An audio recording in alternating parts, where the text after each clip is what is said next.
So this time I would like to analyze the next Pauper daily that we had, and the most interesting thing that I can find is that we've got Buglist of Bhava at the top place. Let's see.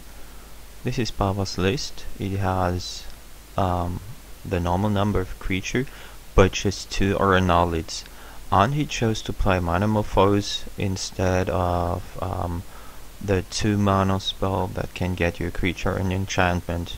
This is very interesting since it gives you the mana you need, like for white and things like that. It only plays 3 Ancestral Masks, 2 Graphics inside, and 17 lands, which is okay and normal. It has Grateful Sabotage that you have to play, Moment's Peace 3 times, Scattershot Archer. Young Wolf is normal, Hornet Stinge is interesting, I will play 3 of them if I would play them at all. And Flaring Pain is a very interesting choice, but it's just a one-off. I'm not sure if I should or if you should play it like that. The next thing is we have 1, 2, 3, 4 Delver lists. Let's have a look at the first one. This is Beefy's list, which is very interesting. Oh, this is nice. This is interesting. You've got the usual creature list, where it's 20 creature. Is it 20? Yeah, 20. 5 times 4 creatures. We've got Ponder and Preordain, which is a good choice. Then you've got Brainstorm, and he's got Disrupt.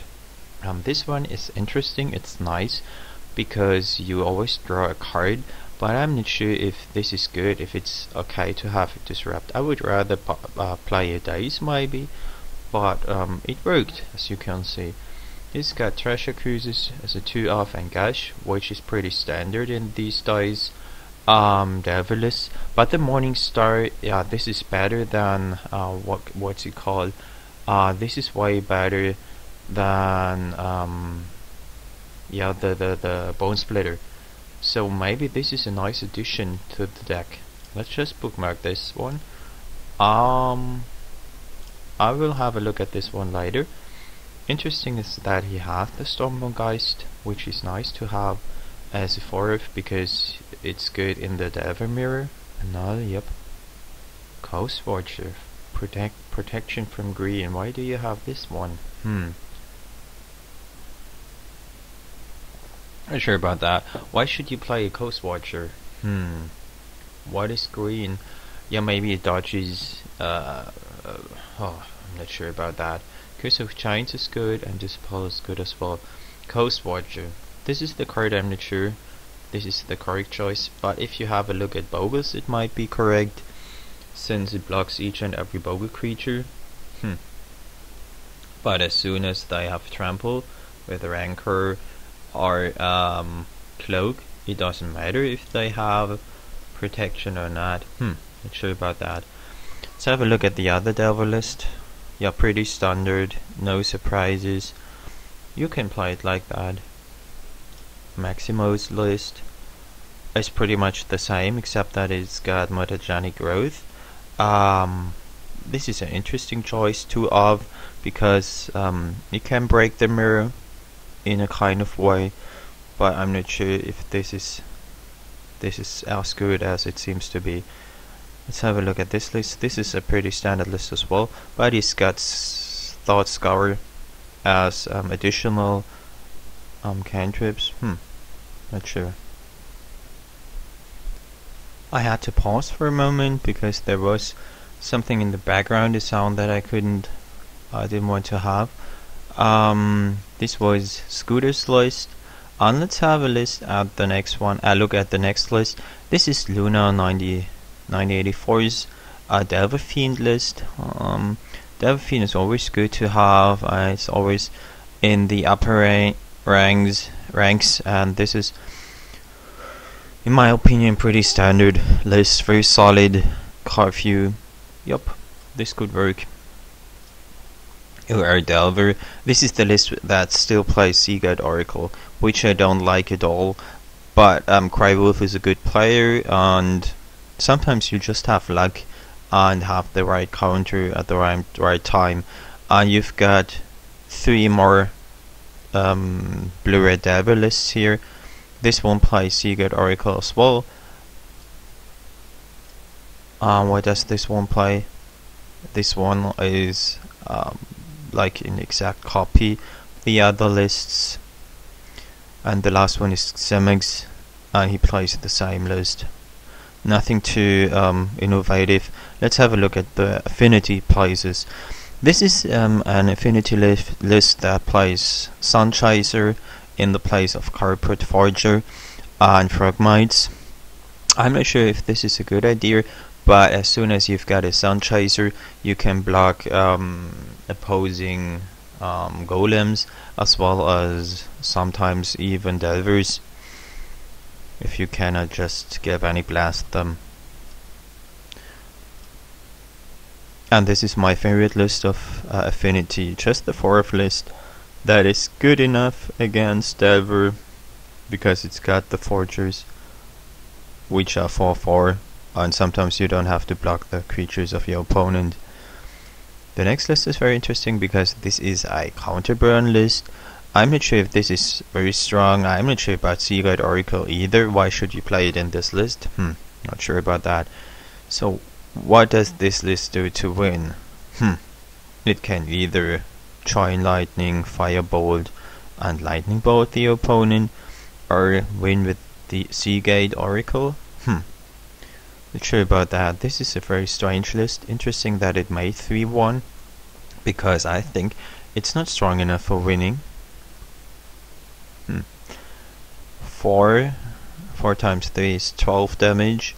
12, 4 times 2.5 is 22 damage, and 12, 22 and 12, 34 damage. Yeah, might happen that you get there with these amounts of damage. Not sure about that. And the next one is familiar. We have another familiar list that is pretty much the same list as usual. Nothing too complex and too fancy. And we've got the list that packs in Manamorphose is nice, because you can fix your mana and have an additional draw. Kefix Torch, of course. Yeah, this is a list I haven't played yet. I might want to give this a try, because it looks pretty interesting. I'm not sure whether this is very solid or not. Interesting as well as that this deck can't handle a Circle of Protection blue, red.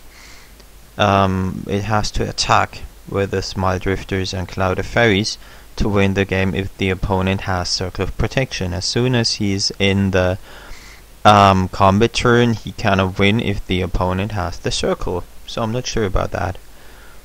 The next list is Goblins, and this is is it a stand? Oh, Maru Scout is interesting because it's 3-1. Yeah.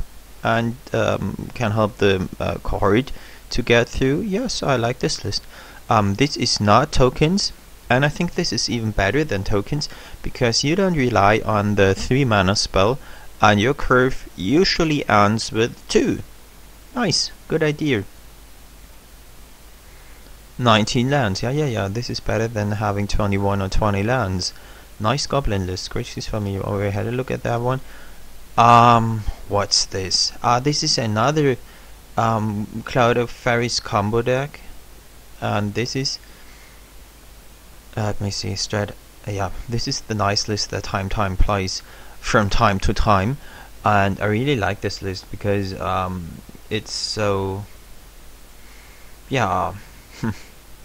it's so exciting to play, I think, and sometimes you can just get yourself out of situations that are very, very hard to win, when it's very, very hard to win. And this adapt is very nice as well.